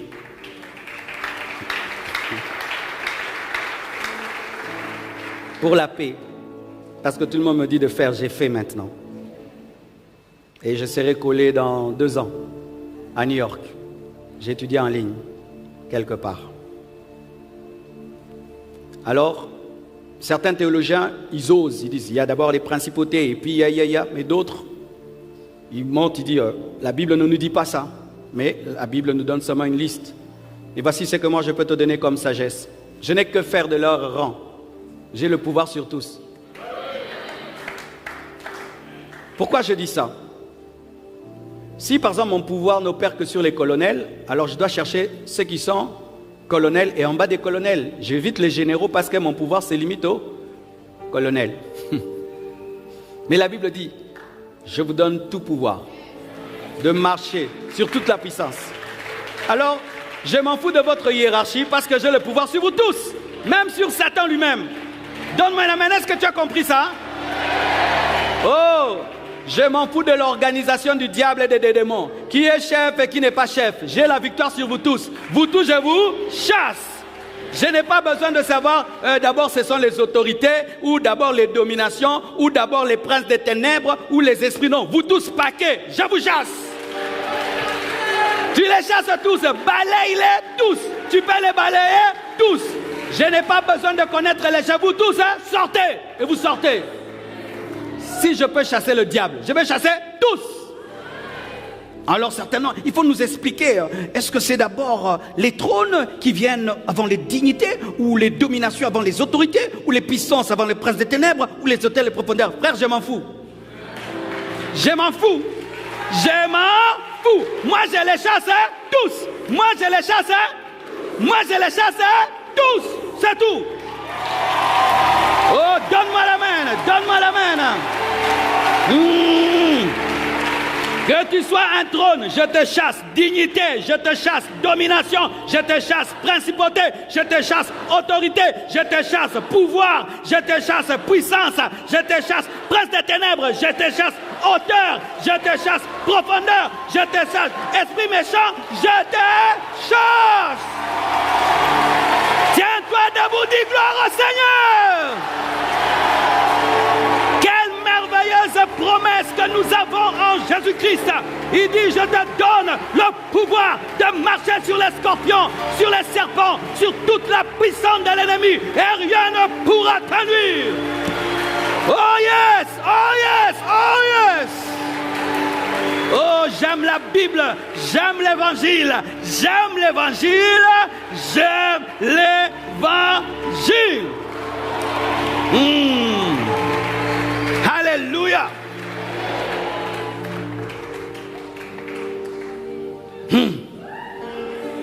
Mais ce qui est vrai, quand tu prends l'image d'une rébellion, d'une armée qui se rebelle, ceux qui étaient généraux dans l'armée loyale, lorsqu'ils entrent dans la rébellion, ils sont des généraux de la rébellion. Ceux qui étaient des colonels deviennent aussi des colonels dans la rébellion. En soi, donc, quand ils étaient en Dieu, mais dans la rébellion. Ainsi, les archanges, parce qu'il y a des archanges qui ont suivi aussi Satan, vous savez, hein? Il y a des séraphins aussi qui ont suivi Satan. Il y a des anges ordinaires qui ont suivi Satan. Les anges ordinaires sont devenus seulement des esprits impurs méchants. Mais les archanges et les séraphins qui ont suivi Lucifer, eux maintenant ils sont dans les dignités, les principautés. Mais Jésus, lorsqu'il vient, je vais t'expliquer ce qu'il fait. Et c'est ça la sagesse de Dieu et l'intelligence de Dieu. Il donne une clé passe-partout. Au lieu de nous donner une clé pour chaque démon, il donne une clé qui a la victoire sur eux tous. Parce que ça allait devenir compliqué. Toi, c'est qui? Moi, c'est autorité. Les autorités, on les chasse comment? Comme ça. Et toi, tu es qui? Moi, domination. Comment? Comme ça. Maintenant, l'esprit impur. Dieu dit, non. Je vous donne une clé qui fonctionne pour tous. Dose unique. J'aime les cures dose unique. Je prends seulement un comprimé, boum. Au lieu de dire les matins, les soirs, à midi. Après manger, non. Dose unique. Dis dose unique. Encore dose unique.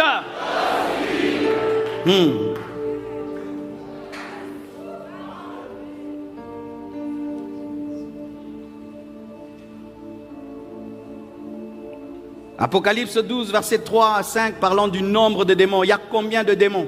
Certains posent cette question. La Bible dit ceci dans Apocalypse 12, verset 3 à 4. un autre signe parut dans le ciel. Et voici, c'était un grand dragon rouge, ayant 7 têtes et 10 cornes.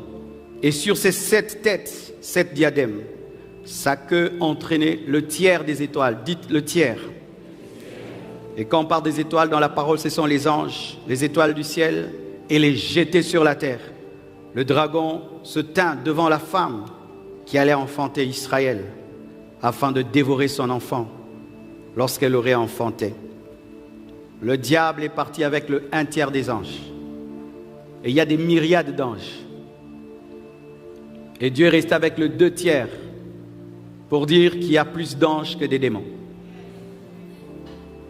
Si tu as 2 anges à côté de toi, il n'y aura qu'un seul démon. Tu auras toujours la supériorité numérique et la supériorité de la puissance. Double supériorité. Acclame le Seigneur.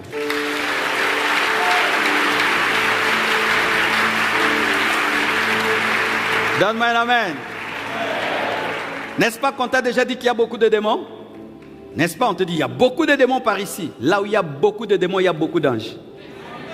S'il y a un endroit, 200 démons, le minimum qu'il y a d'anges, c'est 400 anges. S'il y a 400 démons minimum, c'est 800 anges. S'il y a 1000 démons minimum, 2000 anges. S'il y a 10 000 démons minimum, 20 000 anges. S'il y a 20 000 démons minimum, 40 000 anges. Tu seras toujours dans la supériorité numérique, la supériorité de la puissance. Tu seras toujours dans la supériorité numérique et la supériorité de la puissance. Et retenez, le diable ne peut créer un seul démon. Terminons. Voici une précision extraordinaire. Les dominations et les autorités ont été créées par Jésus et pour Jésus. Les forces de ténèbres qui t'attaquent sont des créatures de Jésus. Tu as en toi leur créateur. La Bible le dit dans Colossiens 1, verset 16. Car en lui ont été créées toutes les choses qui sont dans les cieux et sur la terre, les visibles et les invisibles, trône, dignité, domination, autorité, tout a été créé par lui et pour lui. Quand tu es attaqué par le diable, sache que c'est un serviteur qui ose s'élever contre un prince. Quand on parle de ces autorités, de ces dignités qui ont été créées pour lui et par lui, il s'agit des anges. Mais parmi les anges, même les anges déchus qui ont été créés pour lui, mais qui sont partis. Et lorsqu'il est venu sur la terre, il a corrigé les choses. Il a dépouillé toutes les dominations, les autorités, les principautés qui s'étaient rebellées. Colossiens 2, verset 9. Car en lui habite corporellement toute la plénitude de la divinité. Vous avez tout pleinement en lui, qui est le chef de toute domination et de toute autorité. Jésus est le chef de toute domination et de toute autorité. Jésus est le chef de toute domination et de toute autorité. Et Colossiens 2, verset 15 nous dit, il a dépouillé les dominations et les autorités et les a livrées publiquement en spectacle, en triomphant d'elles par la croix. Donne-moi un amen. Donne-moi un amen. Je vais t'expliquer la scène. Celui qui écrit, c'est Paul. Et Paul était aussi un Romain. Voici ce qui est arrivé à Rome. Lorsqu'un général va en guerre, et il a la victoire sur un autre général, il l'amène avec lui. Et toute son armée le suit. Et quand il entre dans la ville, on le célèbre. Et lorsque il arrive là, il met son pied sur la tête de cet autre général. Et l'autre général doit reconnaître qu'il se soumet en lui. C'est ce qu'on appelle le triomphe. Le triomphe, c'est célébrer publiquement la victoire secrète. Dans le monde spirituel, voici ce qui s'est passé. Jésus. Lorsqu'il est allé à la croix, le diable a cru qu'il avait eu. Et tous les démons sont venus se concentrer là. Nous l'avons eu, il nous avait chassés du ciel, il est venu sur la terre qui est notre territoire, nous l'avons eu. Et lorsqu'ils se sont tous rassemblés, Jésus les a attrapés.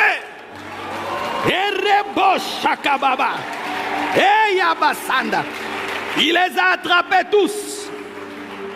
Il a enlevé les grades des colonels. Il a enlevé les grades des généraux et des majors et des capitaines et des lieutenants. Il a enlevé les grades du diable. Il les a dépouillés. Donne-moi un amen.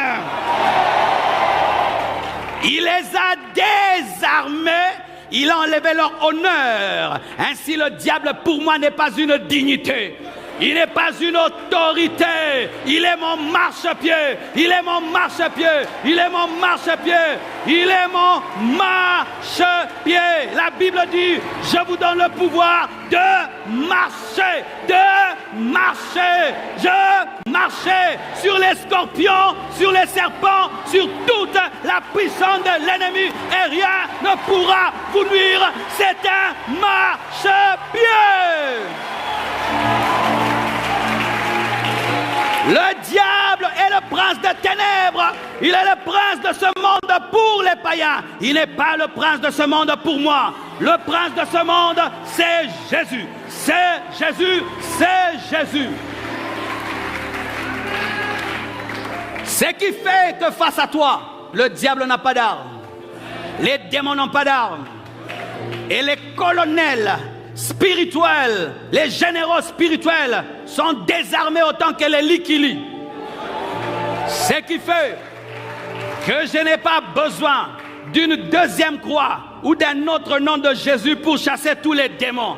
Pourquoi? Ils ont été mis à la même enseigne appelée dépouillement. Donne-moi la main que je te parle. Lorsqu'une armée perd la guerre, le général est humilié, le colonel est humilié, le capitaine est humilié, le major est humilié, le liquili est humilié au même niveau. Et Jésus les a amenés dans son cortège triomphal.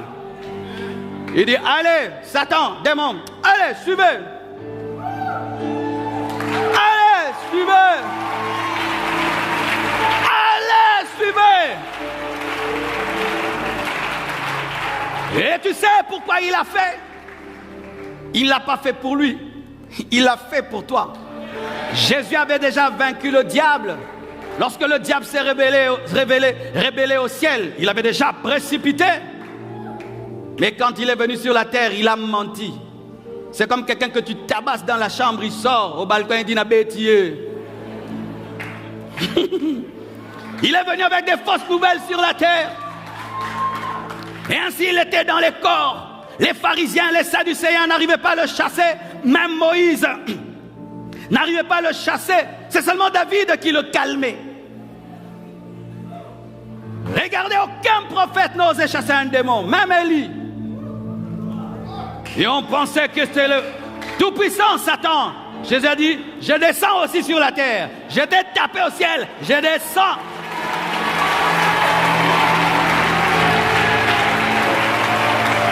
Et lorsque Jésus vient sur la terre, le diable dit, oh, tu as commis l'erreur, il fallait rester au ciel. Alors que Dieu est le Dieu des montagnes, il est aussi le Dieu des vallées. Tout pouvoir m'a été donné au ciel et sur la terre. Il descend sur la terre. Et il ne vient pas comme Dieu, ni comme un ange, il vient comme un homme. Il dit, maintenant, je vais te taper, mais en tant qu'homme, en fait que les hommes te tapent. Donne-moi la main. Alléluia. Je vais te taper comme un homme, afin que mes petits frères puissent te taper. Car il est écrit que la postérité de la femme écrasera la tête du serpent. Je vais t'écraser la tête tout en étant la postérité de la femme, afin que toute postérité de la femme qui croit en moi puisse t'écraser.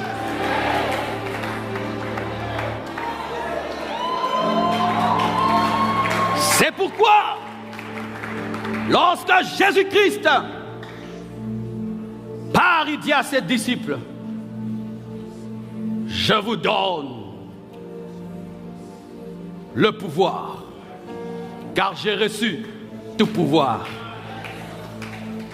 C'est-à-dire, ce que le Père m'a donné, moi aussi je vous le donne. Allez maintenant, marchez sur les scorpions et sur les serpents. Le serpent a sa force devant, le scorpion a sa force derrière. Vous dominerez ce qui a la force frontale et la force cachée.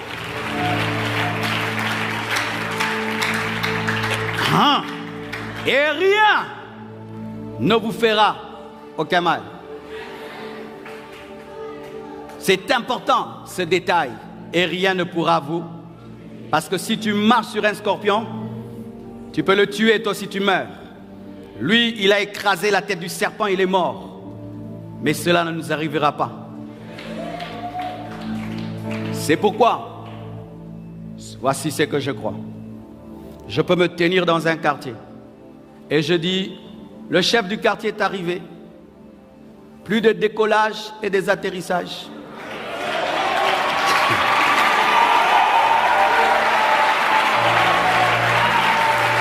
Car le gouvernement a changé.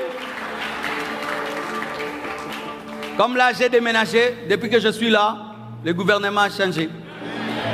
Tous les sorciers qui volaient, descendaient, ne volent plus. S'il veut voler, l'ange lui dit, Marcelo a dit, pas de décollage et d'atterrissage. Est-ce que tu le crois? Je le crois, je le crois, je le crois.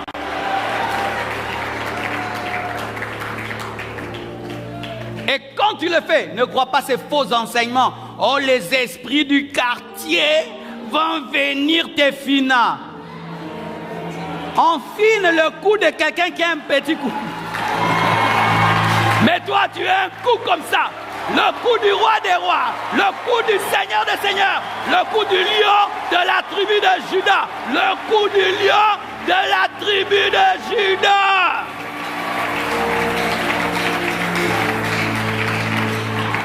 Tu chasseras les démons et tu dormiras comme un bébé. Tu chasseras les démons et tu dormiras comme un bébé. Ne croyez pas ces enseignements-là des contre-attaques. Et rien ne te nuira. Tu as l'anti-venin, l'anti-poison. Tu marches sur le scorpion. Tu n'as pas mal. Sur le serpent, tu n'as pas mal. Mais eux, s'ils t'attaquent, ils ont mal.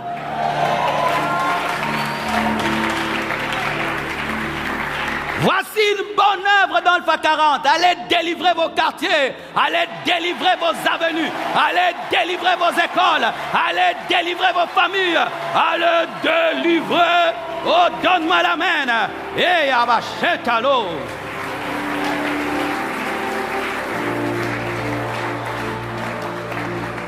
Je reçois des directions.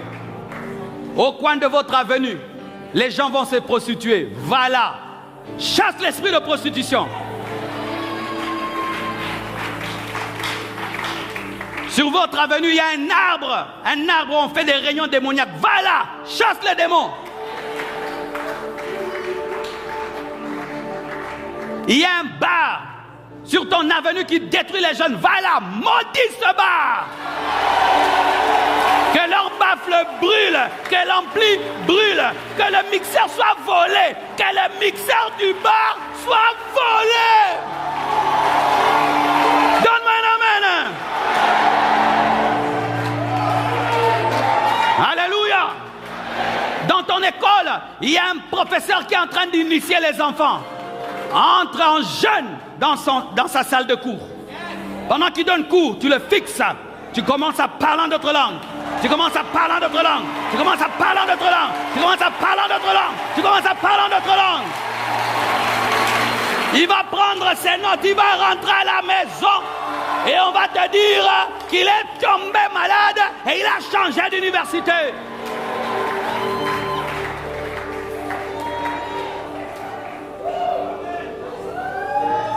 Va dans ton lieu de travail. Cherche tous les chrétiens. Dis-leur, qu'est-ce que nous faisons ici? Nous sommes là seulement pour l'argent. Nous sommes des chrétiens. Mettons-nous ensemble. Prions. Regardez la franc-maçonnerie qui est en train de dominer ici. L'homosexualité. Prions. C'est ce que j'ai fait à l'université. Quand je suis arrivé à l'université, j'ai trouvé des chrétiens qui se cachaient. Qui parlaient que des cours et des cours et des cours. Et qui commençaient à devenir charnels. J'ai dit, je suis chrétien. J'ai réuni avec tous les chrétiens. Telle salle, venez. Ils sont venus. J'ai dit, nous sommes venus ici étudier. On ne suis venu amener le réveil. Alors nous allons commencer à prier. Et Dieu a sauvé des âmes. Tu es le sel de la terre et la lumière du monde. Tu es une ville bâtie au sommet de la montagne. Tu dois éclairer. Que Dieu vous bénisse abondamment. Prions le Seigneur. Rends grâce à Dieu pour cette parole. Oh, gloire à Dieu, gloire à Dieu, gloire à Dieu, gloire à Dieu, gloire à Dieu.